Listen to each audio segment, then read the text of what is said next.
La Française, concepteur de solutions d'investissement alliant performance et durabilité, vous présente le journal décalé.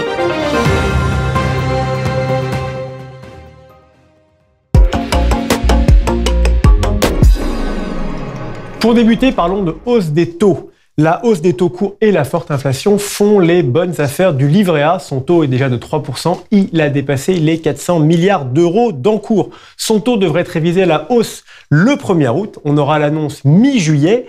On le saura en fonction du dernier chiffre de l'inflation. On a déjà certaines idées et la formule devrait le situer autour de 4%. Mais est-ce que le gouverneur de la Banque de France va suivre ce taux ou recommander d'autres choses? On a quelques éléments d'indice. A priori, ça sera plutôt non. Pourquoi? D'abord parce que cette hausse d'un point générerait un surcoût non négligeable pour les établissements fonciers, les bailleurs sociaux, pour les PME, pour les collectivités locales. Autre problème, des taux élevés, effet d'aubaine, on aura envie d'épargner, alors qu'au contraire, aujourd'hui, on a besoin que les Français dépensent, que les Français consomment. Troisième point, l'inflation est orientée plutôt à la baisse, donc une hausse pourrait être un mauvais signal et une mauvaise idée, un décalage par rapport à la tendance à venir.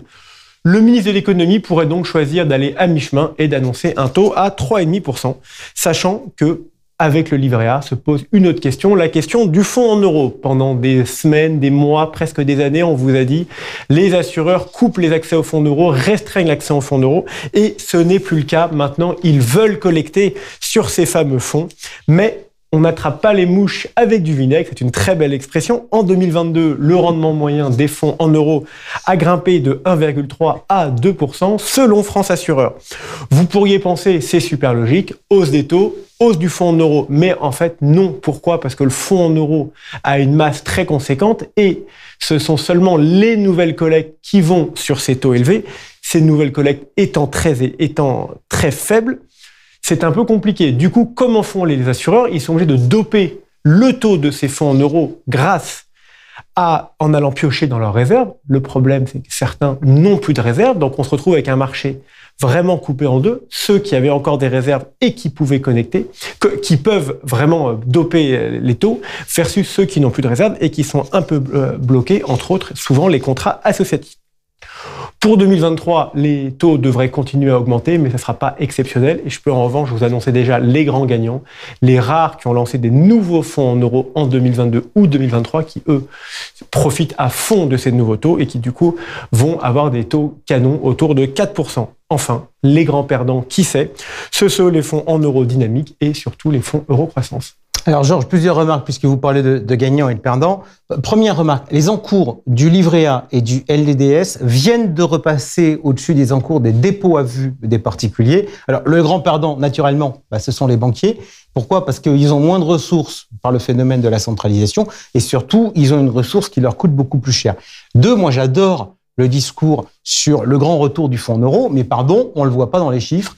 Lorsqu'on regarde les stats de France Assureur pour le mois de mai, on constate quoi? Les fonds en euros ont continué de décollecter à hauteur de 3,2 milliards. Et puisque l'on parle de chiffres, toujours selon les chiffres de France Assureur, depuis le début de l'année, l'assurance vie affiche une collecte nette de 2,7 milliards, mais là-dedans, il y a 2,3 milliards qui correspondent au PER. Bref, on a un peu le sentiment que l'assurance vie traditionnelle a clairement passé sa phase de maturité et qu'elle est peut-être rentrée en phase de déclin. On aura certainement l'occasion d'en reparler. Je voulais parler d'un autre sujet qui est l'AMF, un sujet qui vous tient à cœur, Jean-François, et qui a publié ses orientations stratégiques pour la période 2023-2027 avec un nom sans équivoque, Impact 2027. Très concrètement, il fixe deux axes transversaux forts. Premièrement, être un régulateur exigeant pour une place financière de premier plan et deuxièmement, avoir une action internationale forte. Si on va un peu plus dans le détail, il y a plusieurs priorités thématiques qui ont été fixées. La première, je vous invente rien, protéger les épargnants. Avec cette période, avec à la fois la montée en puissance de la digitalisation, la montée en puissance des réseaux sociaux, on a beaucoup parlé des influenceurs qu'il fallait mieux encadrer. Protéger les épargnants, c'est s'assurer qu'ils auront un bon rapport qualité-prix. Je vous fais tout de suite le parallèle avec la RIS, mais pour une fois, je n'en parlerai pas. Deuxième sujet, promouvoir une finance plus verte. Encore une fois, un sujet quasiment marronnier, mais très important. Les règles actuelles sont pas toujours très claires, pas toujours très faciles à interpréter. L'objectif, c'est d'avoir des règles claires, des règles simples pour qu'on les utilise. Troisièmement, accompagner l'innovation.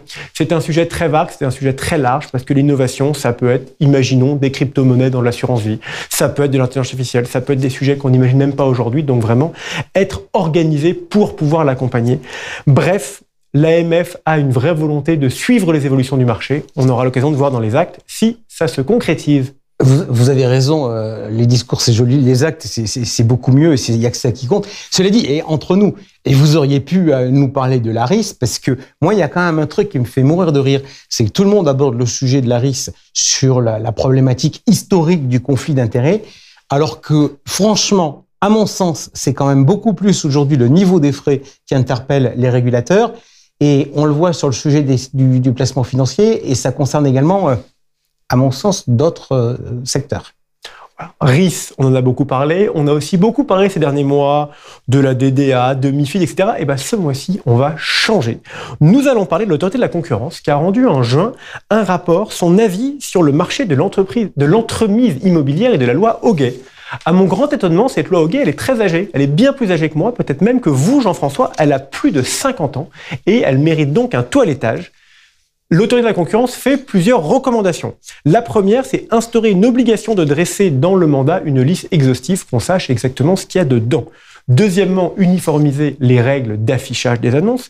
Troisièmement, soumettre les plateformes de diffusion d'annonces en ligne immobilières à ces mêmes règles d'affichage et entre autres un certain nombre de règles prévues depuis 2017 qui ne sont pas toujours impliquées. Quatrièmement, imposer l'élaboration d'une fiche récapitulative du dossier de diagnostic technique pour le rendre compréhensible. Effectivement, aujourd'hui, je mets au défi quiconque de le comprendre. Mettre à disposition du public à titre gratuit les données des notaires et pas seulement les données de DVF. Supprimer l'interdiction faite aux notaires de mettre en avant des annonces immobilières dans leur vitrine pour qu'ils puissent faire comme les agents immobiliers et mettre en avant l'immobilier et assouplir la loi Hoguet. Mais surtout, ils soulèvent un autre point. Ils disent que nous avons un problème en France, les fameux frais d'agence. Selon leur étude, ils sont en moyenne de 5,78%. TTC en France en 2022 versus 4% dans le reste de l'Union européenne. Du coup, ils nous disent il faut uniformiser par le bas, mettre tout le monde à 4%. Ça permettra quoi? D'économiser 3 milliards d'euros, de rendre 3 milliards d'euros aux consommateurs. Mais ils ne parlent pas d'un autre sujet, les fameux frais de notaire, dont d'ailleurs le nom est un peu galvaudé, parce qu'en fait, c'est frais de notaire qu'une toute petite partie va au notaire et la grande majorité va à l'État. On est plutôt entre 5 et 7%. Et ces frais-là, on ne dit pas qu'il faudrait les diminuer parce que ça serait diminuer les impôts. On verra maintenant ce que fait le gouvernement. Merci beaucoup, Georges, de votre délicatesse sur mon âge. Mais je crains malheureusement qu'à l'époque où naquit la loi Hochet, j'avais dépassé l'âge des Hochets. Tout de suite, notre débat.